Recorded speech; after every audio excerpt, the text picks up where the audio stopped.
In a packed courtroom, silence fell as a little black boy no older than 10 stood up, his small hands clutching a stack of papers. With eyes burning with courage, he looked at the judge and declared, "I'm my mom's lawyer." Gasps echoed across the room, some with disbelief, others with scorn. What could a child possibly know about justice? But what happened next would leave everyone in shock, challenging prejudice, exposing truth, and proving that courage knows no age, no color, and no limits. The courthouse was a place where power seemed to hang in the air, men in crisp suits, attorneys with years of education behind them, and judges whose words carried the weight of fate itself. It was no place for a child. Yet on that day, a little black boy named Jordan found himself sitting in the front row, clutching a worn backpack that carried more than school books. It carried hope. His mother, Denise, sat beside him, her face tired but proud. She was a single parent who had spent years working 2 jobs just to keep a roof over their heads. But now she stood accused of something she hadn't done, a mistake twisted into a crime by those who believed she was too powerless to fight back. She couldn't afford an attorney, and the court had assigned her one who barely looked at her case. Jordan had watched it all, the whispered doubts, the dismissive looks, the way people treated his mother as if she were guilty before the trial even began.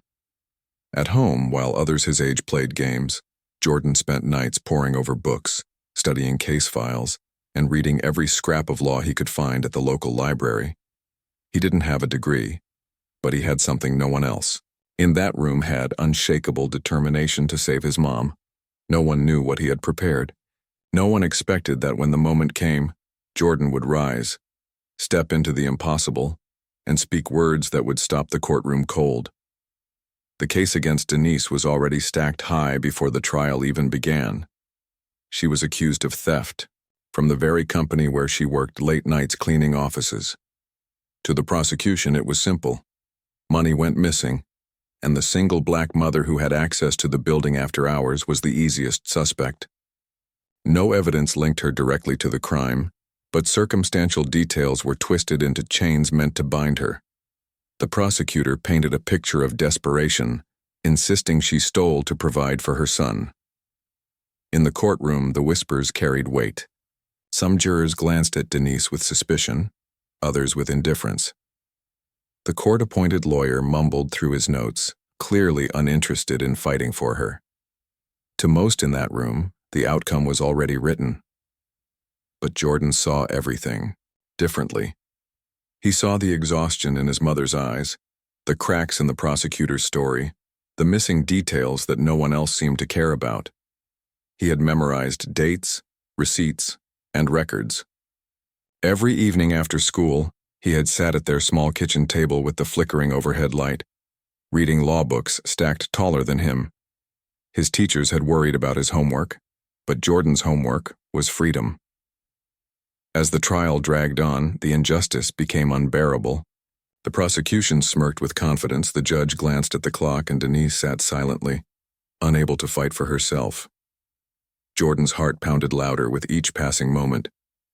He knew that if someone didn't speak the truth now, his mother's future and his own would be stolen.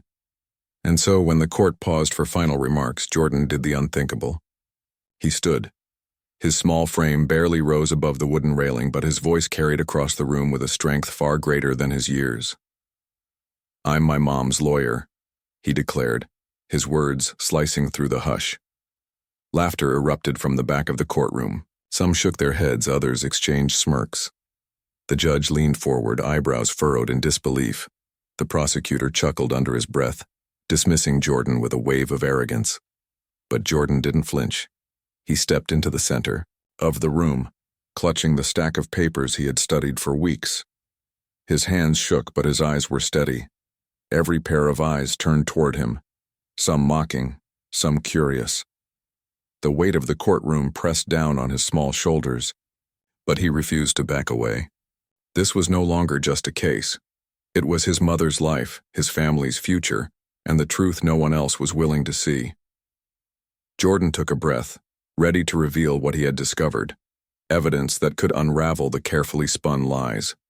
The entire room leaned in, waiting to see whether the boy's courage would crumble or ignite something that could change everything.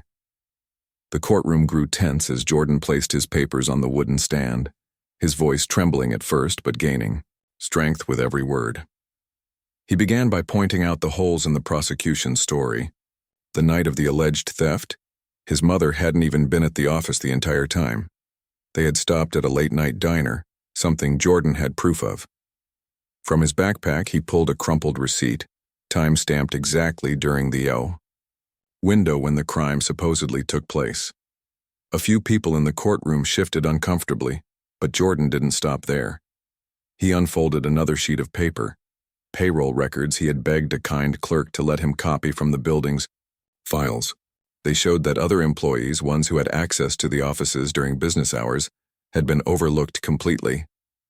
If anyone had the opportunity, Jordan explained, his young voice echoing, it wasn't my mom. It was someone trusted, someone no one thought to question. The prosecutor tried to object, but the judge raised a hand. The boy's courage had silenced even him.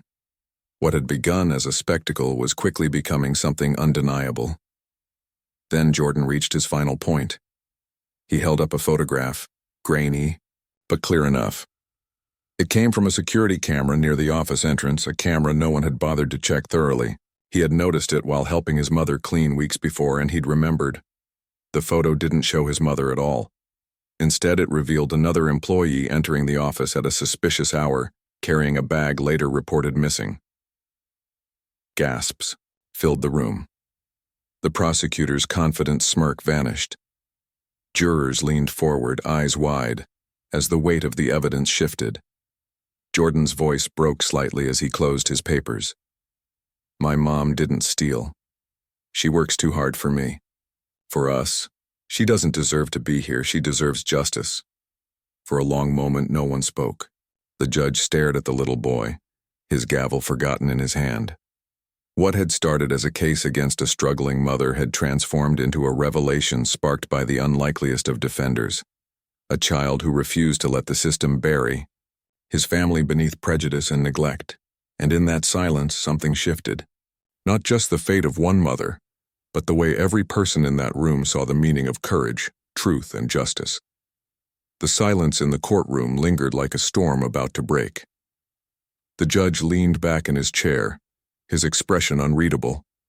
But the weight of Jordan's words filled the air.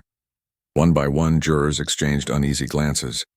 The boy's evidence, though presented with trembling hands, was clear, logical, and far stronger than anything the prosecution had offered. For Denise, it felt surreal.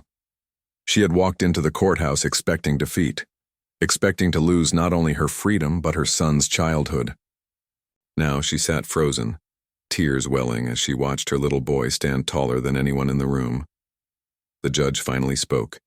His voice was slow, deliberate. This evidence cannot be ignored. It raises serious doubts. He turned to the prosecutor, who now sat pale and quiet, his case unraveling. Then, looking at Denise, he added, "The court has no choice but to dismiss the charges." Gasps filled the room again, but this time they were not of disbelief, they were of awe. Denise covered her face with her hands as tears streamed freely. Jordan ran to her, dropping his papers, and she pulled him into her arms. The child who had stood against the system now stood as its victor, not because of privilege or power, but because of unyielding love and determination. Yet, beyond the dismissal of the case, something greater had been revealed. The courtroom, filled with people who had underestimated a poor black family, was forced to confront their own prejudice. Many had walked in believing Denise was guilty simply because of the story that society often writes about women like her. Single, struggling, and black. But her son's courage tore that story apart. News of the case spread quickly beyond those walls. People spoke not only of the boy's bravery, but of the injustice his mother nearly suffered. It became a reminder of how often lives are destroyed by assumptions, how the poor are silenced, and how racism lingers in the quiet ways people are, judged before they even speak. For Richard Hale or Marcus in another story, wealth and influence had played the role of shield. But for Denise, her only shield was her son, a boy who refused to let society write his mother's fate. That night, as Denise and Jordan walked home under the dim glow of streetlights, their steps felt lighter than ever before.